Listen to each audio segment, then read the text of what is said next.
This video was made possible by the people who support me on Patreon. Problem with consumerism. In 2009, South Korea did something remarkable. The country poured 2% of its GDP, some $38.1 billion US, into environmental projects, hoping to create 1 million green jobs over the next 5 years. The goal was to spur growth in a slumping economy while simultaneously creating a low-carbon society.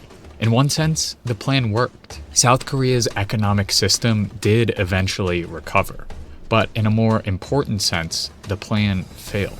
From 2009 to 2014, Korea's emissions rose 11.8%. So despite massive investments in clean energy, railway expansion, and energy efficiency, South Korea's emissions still climbed. What happened? Why didn't South Korea's green growth strategy work? Today, we'll answer that question and more in order to understand one of the insidious specters that haunts the green energy revolution: consumption. High contrast for sub, man. It's December and the streets of New York City are filled with Christmas. Stores, trees, lights, bags, packages, and trash. Christmas in America is a sacred capitalist holiday wherein the average American explodes their average yearly emissions footprint by roughly 650 kilograms of CO2 equivalent, while spending a cumulative $2.6 billion on wrapping paper. Up until around 150 years ago, however, the holiday rarely saw a wrapped present in sight. But then unofficial holidays like Black Friday and department stores like Macy's started to encourage shoppers to fill their carts with tech and trinkets as a means of expressing care and love.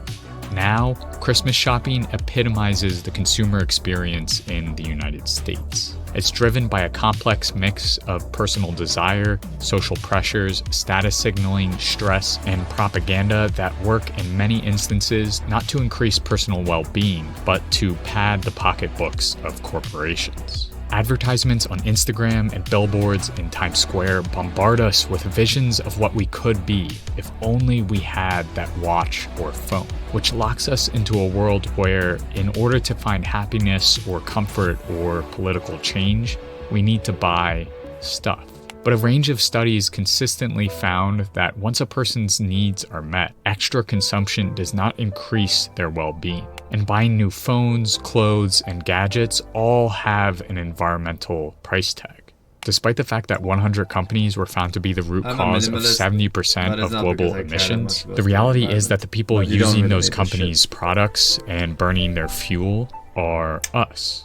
Or rather, I should say, primarily rich communities and countries, because consumption levels are not equal across the world.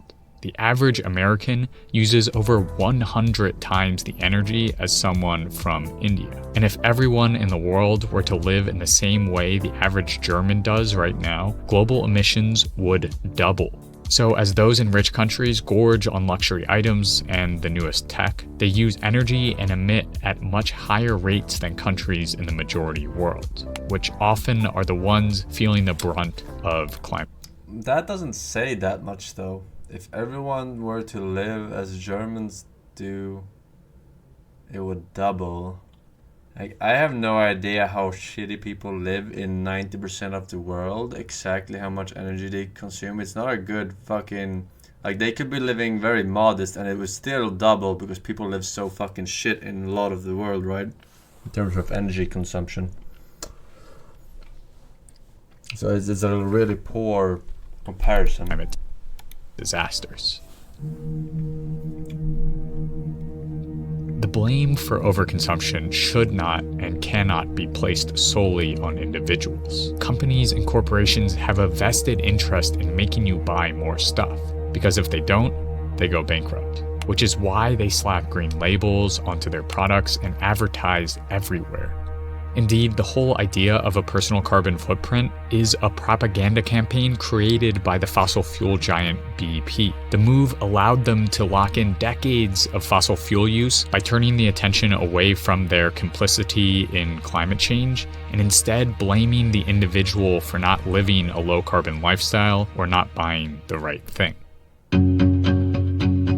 The natural conclusion in a system riddled with ads and cultural norms imploring all of your senses to buy more is that your dollar is your vote, an idea which stands in stark contrast to the democratic ideal of one person, one vote. We are led to believe that growing the economy, which for the individual means buying more, whether it be supporting new green tech or wearing sustainably made clothing, is how we stop climate change. But the reality is that this capitalist growth model counteracts the work being done to decrease emissions. Over the last 40 years, global emissions have skyrocketed despite dramatic expansions of renewable and energy efficiency technologies. Yes, growth does lead to an expansion of new sustainable innovations, but it also leads to the expansion of fossil fuel intensive industries. Just 1% growth in GDP leads to 0.5 to 0.8% increase in carbon emissions. And if we continue to grow at 3% per year, by 2043, the global economy will be 2 times larger than it is now, which means energy consumption will be larger and the task of transitioning towards a zero-carbon world will be much harder. So something's got to give,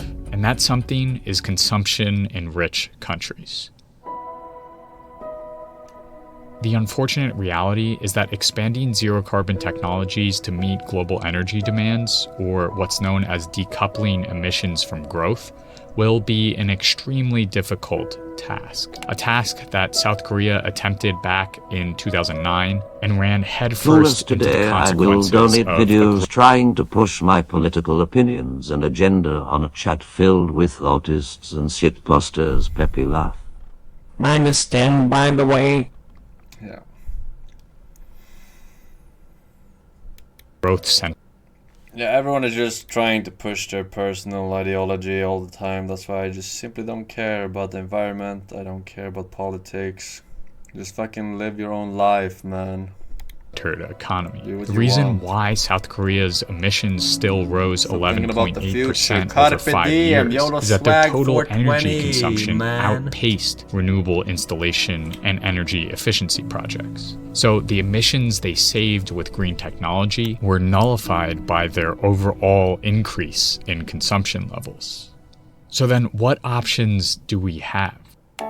One recent study modeled that by 2050, the world could support the equivalent of 3 times the current global population if global consumption levels drop 60% back down to 1960 levels. Most notably, though, the paper claims that this is possible while still maintaining or even improving a decent lifestyle for all. And within their definition of a decent living, the researchers You can only use a computer every other day. Include laptops, comfortable climate control, access to robust transportation networks, and universal healthcare. And in order to achieve this world wherein everybody is able to enjoy a decent lifestyle while also avoiding a climate emergency, the researchers suggest a dual-pronged approach. On the demand side, consumption levels must drop by as much as 95% in countries with today's highest per capita consumers. That means no more second houses or eating red meat every single day of the week. This then must be simultaneously coupled with massive rollouts of advanced technology in energy efficiency, renewable energy, and other sectors. Together, the model predicts that these scenarios could allow the global population to live well in a zero-carbon world. And if all that sounds scary, Hope Jaron, author of The Story of More, compares this future lifestyle to that of someone living in Switzerland in the 1960s, which to me doesn't sound that bad, especially considering that everyone in the world would be able to live the 1960s Swiss life. The key point here is that reducing emissions, or what's known as decoupling emissions from growth, is not enough to quickly prevent the worst-case climate change scenario. Reducing consumption has to be integrated into our solutions toolkit if we are to quickly tackle the climate crisis before 2050. But the burden of this task should not be laid upon the individual. It's the job of governments and the very corporations who created the mess in the first place to facilitate this drop in consumption. Imagine. Right. So, no then. I guess that settles it. Not like I didn't know that before. Pixel Warlock, thank you for the 1 year. Boop. Enjoy the badge, man.